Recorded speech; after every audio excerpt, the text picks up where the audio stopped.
Chirayinkeezhu Maharajas ഇൻസ്റ്റിറ്റ്യൂട്ടിൻ്റെ online ക്ലാസ്സിലേക്ക് എല്ലാ വിദ്യാർത്ഥികൾക്കും ഹാർദമായ സ്വാഗതം.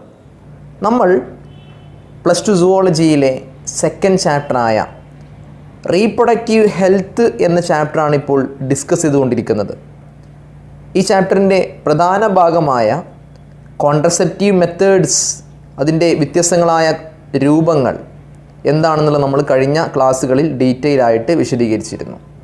അതായത് 6 കാറ്റഗറിയിൽ വരുന്ന കോൺട്രസെപ്റ്റീവ് മെത്തേഡ്സ് ആണ് നമ്മൾ കഴിഞ്ഞ ക്ലാസ്സുകളിലായിട്ട് വിവരിച്ചത്. അടുത്തതായി നമുക്ക് ഈ ചാപ്റ്ററിൽ പഠിക്കാനുള്ള ടോപ്പിക്കാണ് medical termination of pregnancy. Medical termination of pregnancy. What is mean by medical termination of pregnancy or MTP? Intentional or voluntary termination of pregnancy before full term is called MTP or induced abortion. Intentional or voluntary termination of pregnancy. നമുക്കറിയാം, നമ്മുടെ ജിസ്റ്റേഷൻ period എന്ന് പറയുന്നത് അല്ലെങ്കിൽ gestation period എന്ന് പറയുന്നത് 270 to 280 days ആണ്. മനുഷ്യന്മാരുടെ gestation period എന്ന് പറയുന്നത് അഥവാ ഗർഭകാലഘട്ടം എന്ന് പറയുന്നത് അത്രയും ദിവസങ്ങളാണ്. അതാണ് ഫുൾ ടേം പ്രഗ്നൻസി എന്ന് പറയുന്നത്. ഫുൾ ടേം പ്രഗ്നൻസിയുടെ ഫുൾ ടേം എന്ന് പറയുന്നത് ആ ഗെസ്റ്റേഷൻ പീരീഡിൻ്റെ കംപ്ലീറ്റ് ടേമാണ്. എന്നാൽ ആ ഫുൾ ടേം ആകുന്നതിന് മുമ്പ് പ്രഗ്നൻസി ടെർമിനേറ്റ് ചെയ്യുക എന്ന് പറഞ്ഞാൽ അത് അവസാനിപ്പിക്കുക ഇൻറ്റൻഷണൽ ഓർ വളണ്ടറി ടെർമിനേഷനാണ്.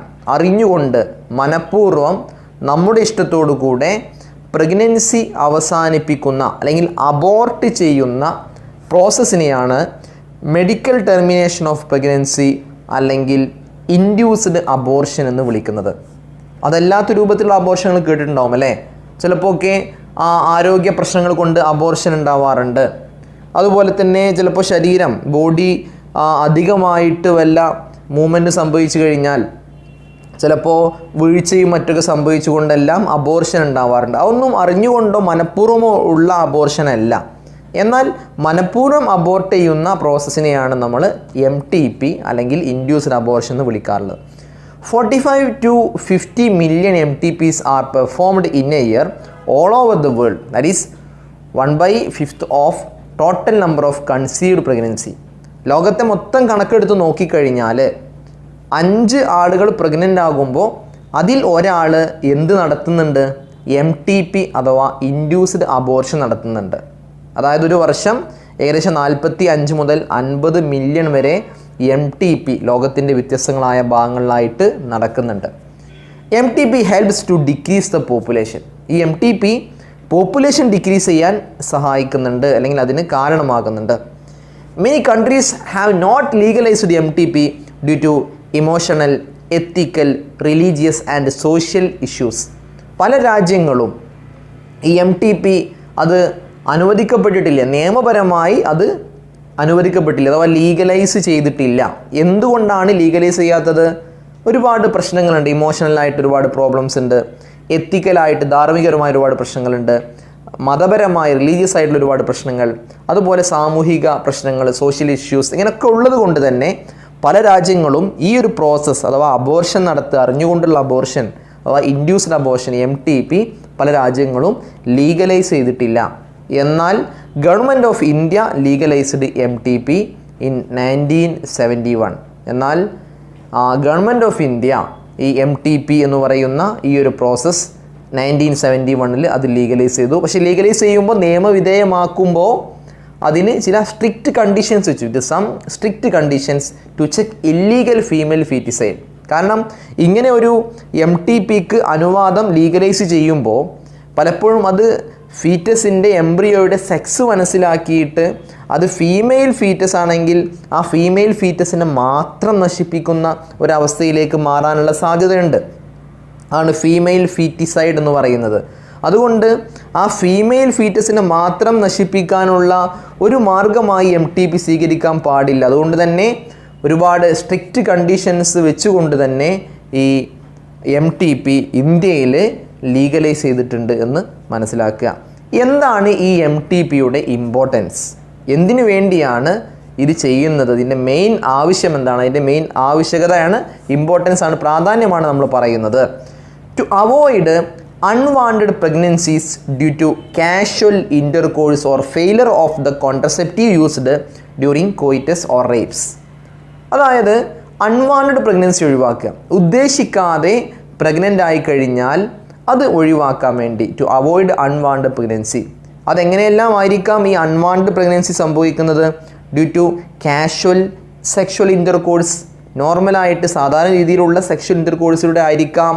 അതായത് പ്രഗ്നൻ്റ് ആകണമെന്ന് ഉദ്ദേശിക്കാതെ തന്നെ നോർമലായിട്ടുള്ള സെക്ഷൽ ഇൻ്റർകോഴ്സിലൂടെ ആ ഒരു രൂപത്തിൽ pregnant ആകുന്നതാവാം.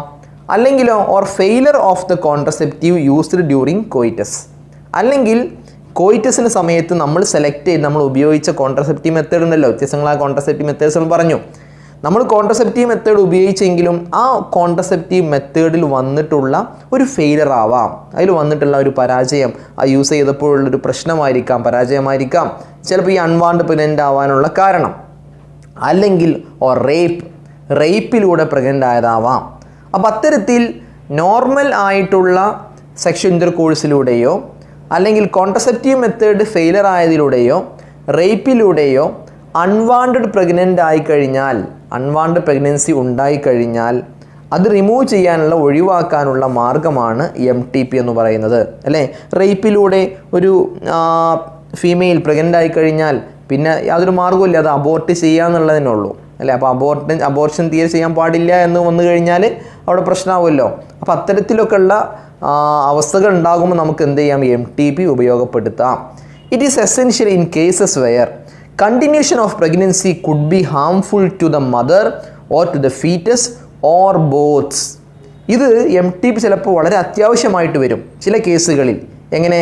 Where continuation of pregnancy could be harmful to the mother, അതായത് ആ കുഞ്ഞിനെ ക്യാരി ചെയ്യുന്നത് അഥവാ ആ പ്രഗ്നൻസി മുന്നോട്ട് പോകുന്നത്, ആ കുഞ്ഞിനെ ക്യാരി ചെയ്യുന്നത് അമ്മക്കൊരു വലിയ പ്രോബ്ലമായിട്ട്, പ്രശ്നമായിട്ട്, ഒരു അപകടകരമായ അവസ്ഥയിലേക്ക് മാറുമെന്നുണ്ടെങ്കിൽ എന്ത് ചെയ്യാം? അവിടെ MTP നടത്താം, അഥവാ അബോർഷൻ നടത്താം. ഇനി അമ്മക്കല്ല, ചിലപ്പോൾ ആ കുട്ടിക്ക് തന്നെ അതൊരു വലിയ പ്രശ്നമായി മാറുമെങ്കിൽ അവിടെ MTP കണ്ടക്ട് ചെയ്യാം. ഓർ ബോത്ത്സ്, ചിലപ്പോൾ അമ്മക്കും കുഞ്ഞിനും ആ പ്രഗ്നൻസി മുന്നോട്ട് പോകുന്നതിലൂടെ പല പ്രശ്നങ്ങളും ഉണ്ടാകുമെങ്കിൽ അത് MTPയുടെ നടത്തൽ വളരെ എസെൻഷ്യലാണ്, വളരെ അത്യാവശ്യമാണ്. അപ്പോൾ ഇങ്ങനെയുള്ള ഘട്ടങ്ങളിൽ MTP ഉപയോഗപ്പെടുന്നു. അഥവാ ഇതാണ് MTPയുടെ പ്രാധാന്യമായിട്ട്, ഇമ്പോർട്ടൻസ് ആയിട്ട് നമുക്ക് പഠിക്കാനുള്ളത്. MTPs R safe during the first trimester. ഈ MTP അത് ഏറ്റവും സേഫായിട്ട് നടത്താൻ ഏറ്റവും സേഫായ സമയം എന്ന് പറയുന്നത് ഫസ്റ്റ് ട്രൈമസ്റ്ററിലാണ്. നേരത്തെ പറഞ്ഞിട്ടുണ്ട്, പ്രഗ്നൻസിയെ അഥവാ ഗസ്റ്റേഷൻ പീരീഡിനെ നമ്മൾ 3 ട്രൈമസ്റ്ററുകളായി തിരിക്കുകയാണ്. ആദ്യത്തെ ഫസ്റ്റ് ട്രൈമസ്റ്റർ എന്ന് പറഞ്ഞാൽ ആദ്യത്തെ 3 മാസങ്ങൾ, ദെൻ പിന്നെയുള്ള 4, 5, 6 മാസങ്ങളാണ് സെക്കൻഡ് ട്രൈമസ്റ്റർ, അടുത്ത 3 മാസങ്ങളാണ് തേർഡ് ട്രൈമസ്റ്റർ എന്നറിയപ്പെടുന്നത്. അപ്പോൾ MTP കണ്ടക്ട് ചെയ്യുകയാണെങ്കിൽ, ഇൻഡ്യൂസർ അബോർഷൻ നടത്തുകയാണെങ്കിൽ അത് ആ മദറിനെ സംബന്ധിച്ചിടത്തോളം ഏറ്റവും സേഫ് എന്ന് പറയുന്നത് ഫസ്റ്റ് ട്രൈമസ്റ്ററിൽ തന്നെ, അഥവാ ആദ്യത്തെ 3 മാസത്തിനുള്ളിൽ, up to 12 weeks of pregnancy, 12 ആഴ്ച അറിയുമ്പോൾ 3 മാസം, അല്ലേ? ആ 3 മാസത്തിനിടക്ക് തന്നെ നടത്തുന്നതാണ് ഏറ്റവും സേഫ് എന്ന് പറയുന്നത്. Second trimester abortions are very risky. അത് സെക്കൻഡ് ട്രൈമസ്റ്ററിലാണെങ്കിൽ അത് വളരെ റിസ്കി ആയിട്ടുള്ള പ്രോസസ്സാണ്. ഇതിനുള്ള റീസൺ ആയിട്ട് പറയുന്നത് എന്താ വെച്ച് കഴിഞ്ഞാൽ, ഈ at the end of first trimester, ഈ ഫസ്റ്റ് ട്രൈമസ്റ്റർ അവസാനിക്കുന്നതോടുകൂടി അല്ലെങ്കിൽ അതിൻ്റെ അവസാനത്തിൽ major organ systems will develop. പ്രധാനപ്പെട്ട എല്ലാ ഓർഗൻ സിസ്റ്റങ്ങളും ആദ്യ ട്രൈമസ്റ്റർ കഴിയുന്നതോടുകൂടെ രൂപപ്പെടും, ഡെവലപ്പ് ചെയ്യും എന്നുള്ളത് കൊണ്ട് അതിനുശേഷം പിന്നെ അടുത്ത ട്രൈമസ്റ്ററിലേക്ക് കടന്ന് MTP പെർഫോം ചെയ്യുക എന്നുള്ളത് വളരെ റിസ്ക്കിയാണ്. അപ്പോൾ MTP നടത്തുകയാണെങ്കിൽ അത് ഫസ്റ്റ് ട്രൈമസ്റ്ററിലാണ് ഏറ്റവും നല്ലത്. ഇനി ഈ MTPയുമായി ബന്ധപ്പെട്ട ചില പ്രോബ്ലംസ് കൂടെ നമ്മൾ അറിഞ്ഞിരിക്കണം. Majority of the MTPs are performed illegally. എന്നാൽ പലപ്പോഴും ഈ MTP അത് നിയമവിധേയമാവാത്ത രൂപത്തിൽ, ഇല്ലീഗലായിട്ട്, നിയമപരമല്ലാത്ത രൂപത്തിൽ എന്ത് ചെയ്യാറുണ്ട്? നിയമത്തിനെതിരായ രൂപത്തിൽ അത് കണ്ടക്ട് ചെയ്യാറുണ്ട്. അതായത് മിസ്യൂസ് ഓഫ് അമ്നിയോസെൻറ്റസിസ് ടെസ്റ്റ്, ശ്രദ്ധിക്കേണ്ട ഒരു പോയിൻ്റാണ് കേട്ടോ, അമ്നിയോസെൻറ്റസിസ് ടെസ്റ്റ്, അല്ല അമ്നിയോസെൻറ്റസിസ് എന്ന് പറയും. എന്താണ് അമ്നിയോസെൻറ്റസിസ് ടെസ്റ്റ്? എങ്ങനെയാണ് മിസ്യൂസ് ചെയ്യുന്നത്, ദുരുപയോഗം ചെയ്യുന്നത്? Amniocentesis test for foetal sex determination. യഥാർത്ഥത്തിൽ ഈ അമ്നിയോസെൻറ്റസിസ് ടെസ്റ്റ് എന്ന് പറയുന്നത്, അതെന്താണെന്നുള്ളത് ഈ സ്ലൈഡിൽ ഏറ്റവും താഴെയുള്ള ഏറ്റവും ആദ്യം നോക്കുക. നമ്മൾ പറഞ്ഞതിന് ശേഷം നമുക്ക് ഇതിന് പ്രോബ്ലംസിലേക്ക് പോവാം. അമ്നിയോസെൻറ്റസിസ് എന്ന് പറഞ്ഞു കഴിഞ്ഞാൽ in this some amniotic fluid of the foetus is taken to analyse the foetal cells and dissolved substances. ഈ അമ്നിയോസെൻറ്റസിസ് എന്ന് പറയുന്നത് ഒരു ടെസ്റ്റാണ്. ആ ടെസ്റ്റ് നമ്മൾ എന്ത് ചെയ്യുന്നു അറിയാം. ഇപ്പോൾ ഈ ഫീറ്റസ് കിടക്കുന്ന എവിടെയാണ്? യൂട്രസിനകത്ത് അമ്നിയോൺ എന്ന് പറയുന്ന ഒരു സഞ്ചി, സാക്ക്. ആ അമ്നിയോണിനകത്ത് അമ്നിയോട്ടിക് ഫ്ലൂയിഡ് ഉണ്ട്. ആ ഫ്ലൂയിഡിലാണ് ആ ഫീറ്റസ് കിടക്കുന്നത് അല്ലേ. അപ്പോൾ ആ അമ്നിയോട്ടിക് ഫ്ലൂയിഡ് എടുത്തുകൊണ്ട് അതേപോലെ തന്നെ ഡിസോൾവ്ഡ് സബ്സ്റ്റൻസുകളും the amniotic fluid of the foetus is taken to analyse the foetal cells and dissolved substances.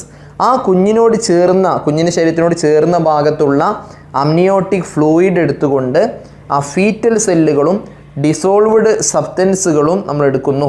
എന്നിട്ട് എന്ത് ചെയ്യുന്നു അറിയാം കുട്ടികളെ? ഈ ഫീറ്റൽ സെല്ലുകളും ഡിസോൾവ്ഡ് സബ്സ്റ്റൻസ് എടുത്തിട്ട് it is used to test the presence of genetic disorders, survivability of the foetus etcetera.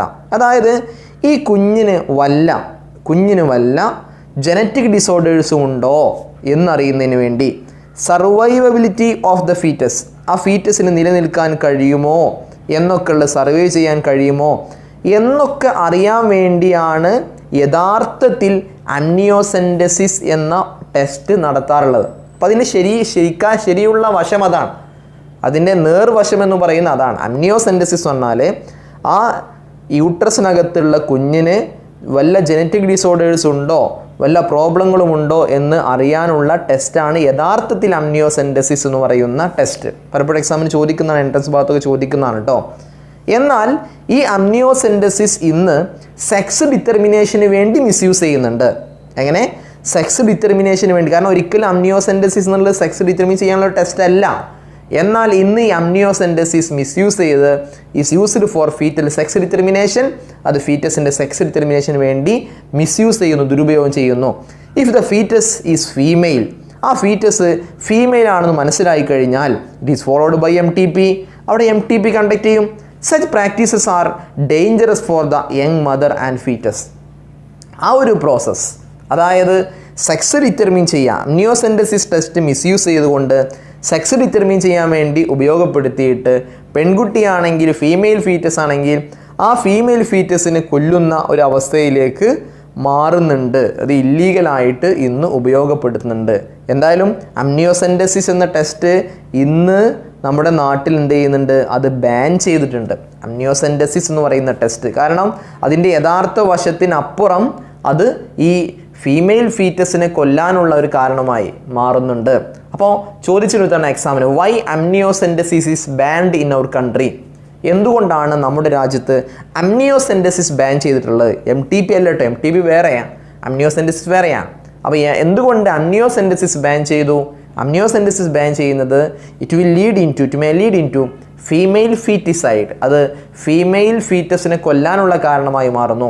And sexual imbalance. അങ്ങനെ female ഫീറ്റസിനെ മാത്രം കൊല്ലുന്നതിലൂടെ എന്ത് സംഭവിക്കും? സെക്ഷൽ ഇംബാലൻസിന് കാരണമാകും. അഥവാ മെയില് ഫീമെയിൽ റേഷ്യോയിൽ കാര്യമായ മാറ്റങ്ങൾ ഉണ്ടാകും. പെൺകുട്ടികളുടെ എണ്ണം രാജ്യത്ത് കുത്തനെ കുറയും, ആൺകുട്ടികളുടെ എണ്ണം കൂടി വരുന്നൊരവസ്ഥ ഉണ്ടാകും. അത് ഒരുപാട് പ്രോബ്ലംസ് ഉണ്ടാവാൻ അത് കാരണമാകുന്നുണ്ട്. അതുകൊണ്ട് തന്നെ ഈ അമ്നിയോസെൻറ്റസിസ് ഇന്ന് നമ്മുടെ നാട്ടിൽ ബാൻ ചെയ്തിട്ടുണ്ട്. Government of India enacted the Medical Termination of Pregnancy or Amendment Act 2017 to reduce illegal abortion and consequent maternal mortality and morbidity. 2017 Indian government ഇത് MTP ലീഗലൈസ് ചെയ്തിട്ടുള്ളത്. എന്തിനു വേണ്ടിയായിരുന്നത്? ഇല്ലീഗലായിട്ടുള്ള അബോർഷൻ ഒഴിവാക്കാൻ വേണ്ടി.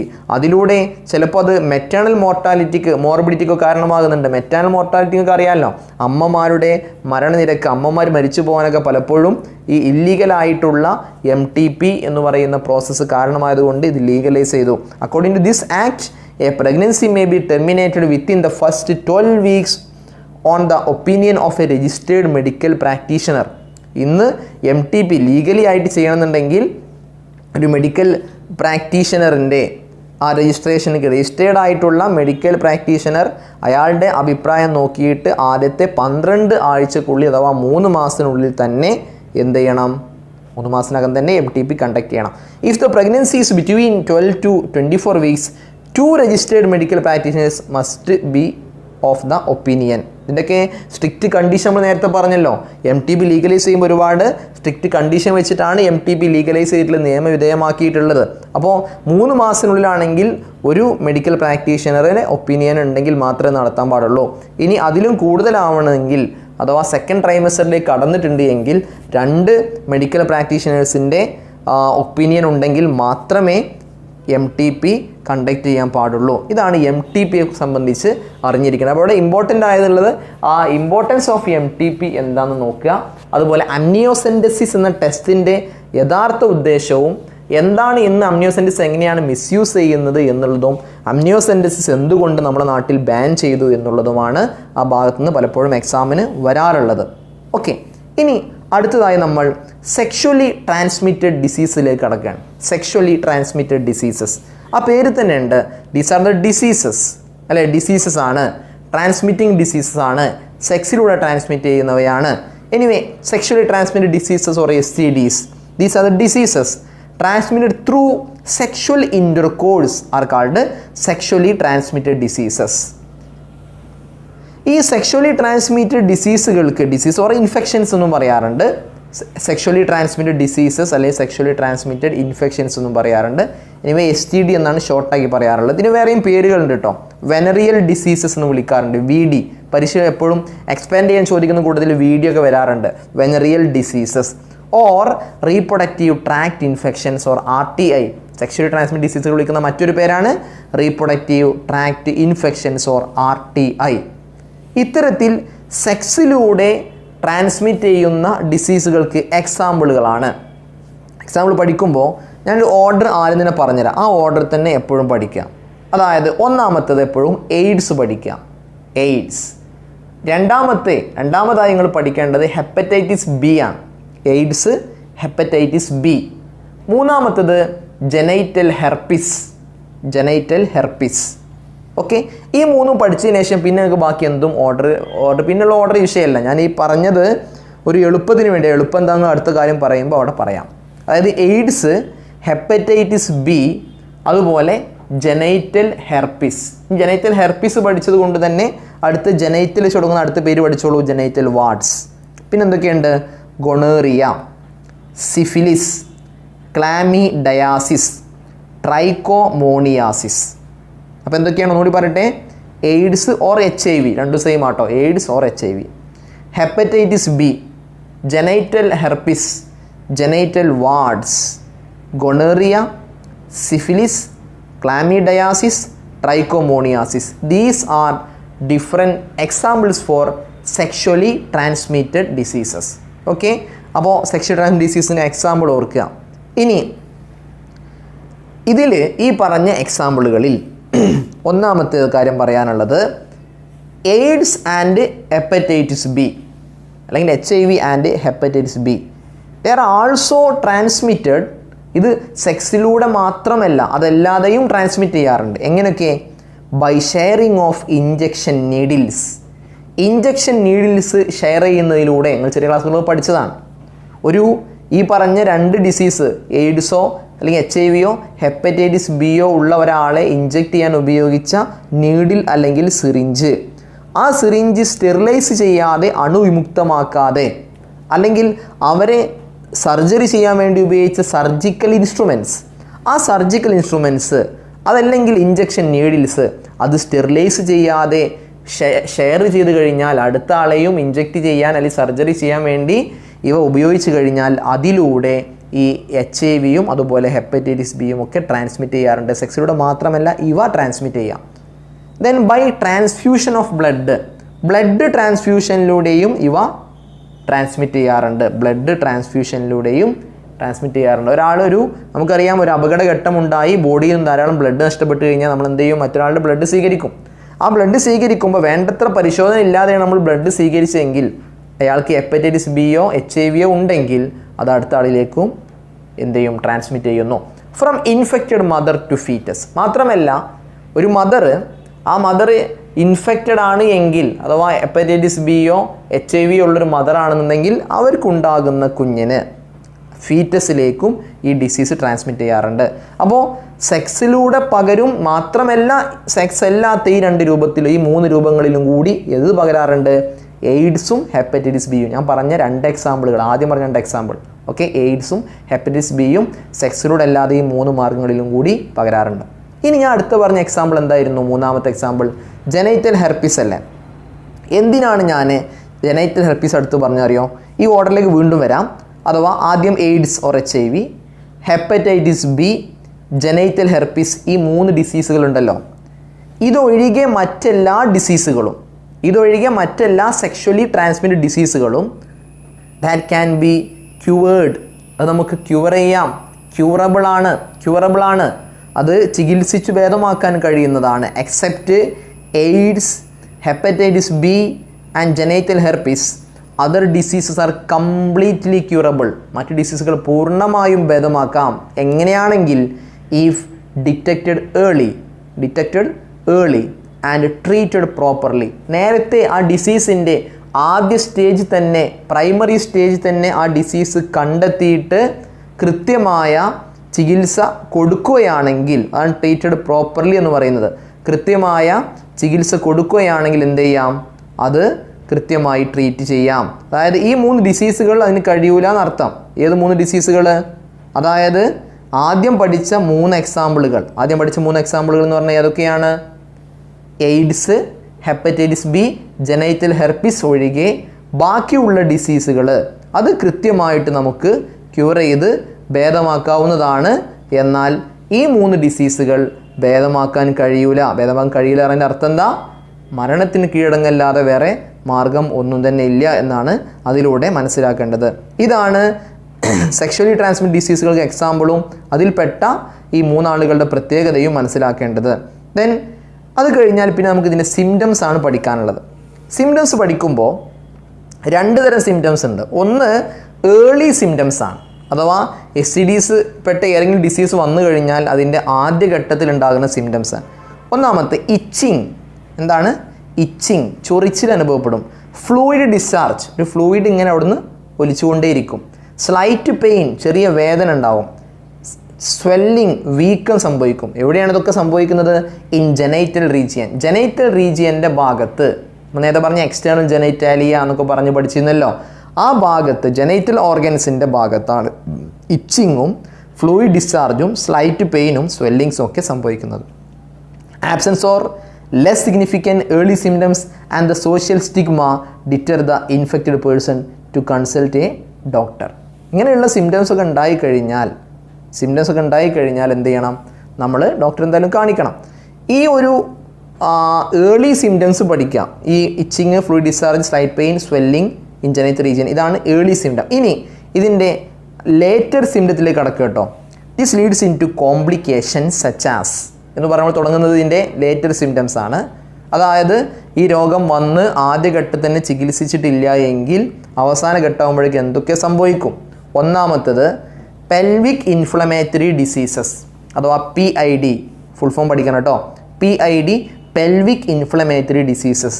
ഇത് കിഡ്നിയെ ബാധിക്കുന്ന പെൽവിക് ഇൻഫ്ലമേറ്ററി ഡിസീസുകൾക്ക് കാരണമാകുന്നു.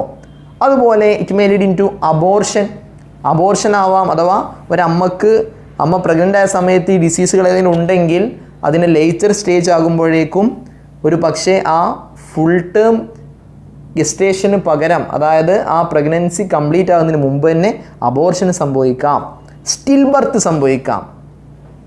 മാസം തികയാതെ പ്രസവിക്കുക എന്ന് പറയും നമ്മൾ, അല്ലേ? ഈ പറഞ്ഞതുപോലെ തന്നെ നേരത്തെ പ്രസവിക്കുന്ന, പൂർണ്ണ വളർച്ചത്തിന് മുമ്പ് പ്രസവിക്കുന്നൊരവസ്ഥ ഉണ്ടാവാം. അബോർഷൻ എന്ന് പറഞ്ഞാൽ ആ കുട്ടി മരിച്ചു പോയല്ലോ, അല്ലേ? പിന്നെ അതിന് ജീവനില്ല. എന്നാൽ സ്റ്റിൽ ബർത്ത് നേരത്തെ പ്രസവിക്കാം. എക്ടോപിക് പ്രഗ്നൻസി പറഞ്ഞാൽ സാധാരണ നമുക്കറിയാം യൂട്രസിൻ്റെ അകത്താണ് കുഞ്ഞ് ഒട്ടിപ്പിടിച്ച് വളരുന്നത്, അല്ലേ? എന്നാൽ യൂട്രസിൻ്റെ അകത്തല്ലാതെ മറ്റേതെങ്കിലും ഭാഗത്ത്, ചിലപ്പോൾ ഫെലോപ്പിയൻ ട്യൂബിനുള്ളിലോ അല്ലെങ്കിൽ ഓവറിയോട് ചേർന്ന ഭാഗങ്ങളിലോ ഒക്കെ ആണ് കുഞ്ഞ് വളർച്ച സംഭവിക്കുകയാണെങ്കിൽ അതിനെയാണ് എക്ടോപിക് പ്രഗ്നൻസി എന്ന് പറയാം. അതിന് പൂർണ്ണമായ വളരാൻ പറ്റൂല കേട്ടോ. കുറച്ച് കാലം വളർന്നു കഴിഞ്ഞാൽ പിന്നെ അവിടെ പ്രശ്നം ഉണ്ടാവും. അഥവാ ഫെലോപ്പിയൻ ട്യൂബിനകത്തൊക്കെയാണ് ഈ എംബ്രിയോ വളരുന്നതെങ്കിൽ പിന്നെ കുറച്ച് കഴിഞ്ഞാൽ ഫെലോപ്പിയൻ ട്യൂബ് പൊട്ടിപ്പോവും, ഇൻറ്റേർണൽ ബ്ലീഡിങ് ഉണ്ടാവും. അങ്ങനെ ചിലപ്പോൾ മരണത്തിന് വരെ കാരണമാവാം ഈ എക്ടോപിക് പ്രഗ്നൻസി സംഭവിച്ചു കഴിഞ്ഞാൽ. അതുപോലെ ഇൻഫെർട്ടിലിറ്റി, ചിലപ്പോൾ അത് വന്ധ്യതയ്ക്ക്, ഇൻഫെർട്ടിലിറ്റിക്ക്, പിന്നെ മക്കൾ ഉണ്ടാവാത്ത അവസ്ഥയിലേക്ക് മാറാം ഈ ഡിസീസുകൾ വന്നു കഴിഞ്ഞാൽ. Or cancer of the reproductive tract, ഇതിൻ്റെ അവസാന ഘട്ടത്തിൽ ചിലപ്പോൾ എന്ത് സംഭവിക്കാറുണ്ട്? റീപ്രൊഡക്റ്റീവ് ട്രാക്റ്റിന് ക്യാൻസറും സംഭവിക്കാം. ഇതെല്ലാം സെക്ഷുവലി ട്രാൻസ്മിറ്റഡ് ഡിസീസുകളുടെ ലേറ്റർ സ്റ്റേജിൽ വരുന്ന വ്യത്യസ്തങ്ങളായ സിംറ്റംസ് ആണ്. ഓക്കെ, ഇനി ഇത്തരത്തിലുള്ള ഡിസീസുകൾ എങ്ങനെ നമുക്ക് പ്രിവെൻറ്റ് ചെയ്യാം? എയ്ഡ്സ് അടക്കമുള്ള ഈ പറഞ്ഞ സെക്ഷുവലി ട്രാൻസ്മിറ്റഡ് ഡിസീസുകൾ എങ്ങനെ നമുക്ക് പ്രിവെൻറ്റ് ചെയ്യാം? Prevention, first method, avoid sex with unknown partners or multiple partners. Unknown പാർട്ട്നേഴ്സുമായിട്ടുള്ള, അറിയാത്ത പാർട്ട്നേഴ്സായിട്ടുള്ള അല്ലെങ്കിൽ ഒന്നിൽ കൂടുതൽ പാർട്ട്നേഴ്സ്, മൾട്ടിപ്പിൾ പാർട്ട്നേഴ്സുമായിട്ടുള്ള സെക്ഷുവൽ കോണ്ടാക്റ്റ് ഒഴിവാക്കുക.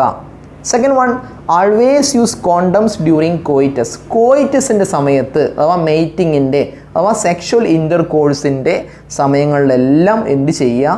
കൃത്യമായിട്ട് കോണ്ടം യൂസ് ചെയ്യുക.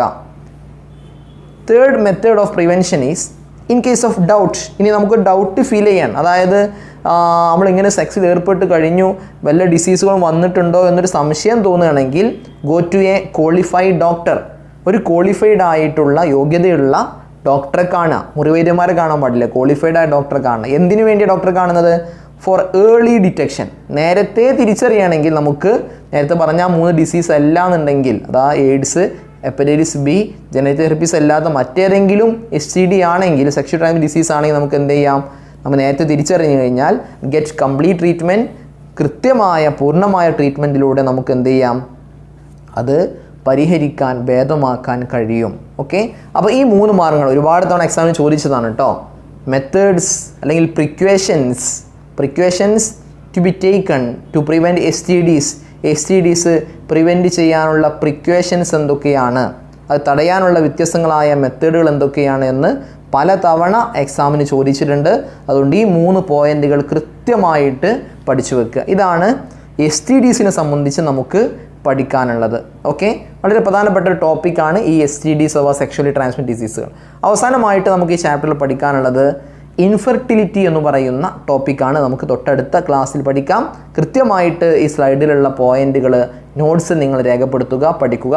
ബോർഡ് എക്സാമിന് നിങ്ങൾക്ക് ആവശ്യമായ മുഴുവൻ ടോപ്പിക്കുകളും കവർ ചെയ്യുന്ന രൂപത്തിൽ, അഥവാ ഇതിനപ്പുറത്തേക്ക് ഒരു പോയിന്റും നിങ്ങൾക്ക് പുതിയത് പഠിക്കാനുള്ള ഈ ചാപ്റ്ററുകളെല്ലാം കഴിഞ്ഞ വർഷങ്ങളിലെ ചോദ്യപേപ്പറൊക്കെ എടുത്തു നോക്കിയാൽ നിങ്ങൾക്ക് അത് കാണാവുന്നതാണുകൊണ്ട് ഈ പോയിന്റുകൾ കൃത്യമായി പഠിക്കുന്നതിലൂടെ ഫുൾ മാർക്കും സ്കോർ ചെയ്യാൻ നിങ്ങൾ കഴിയും എന്നുള്ളത് നിങ്ങൾ കൃത്യമായിട്ട് മനസ്സിലാക്കി കാര്യങ്ങൾ പഠിക്കുക.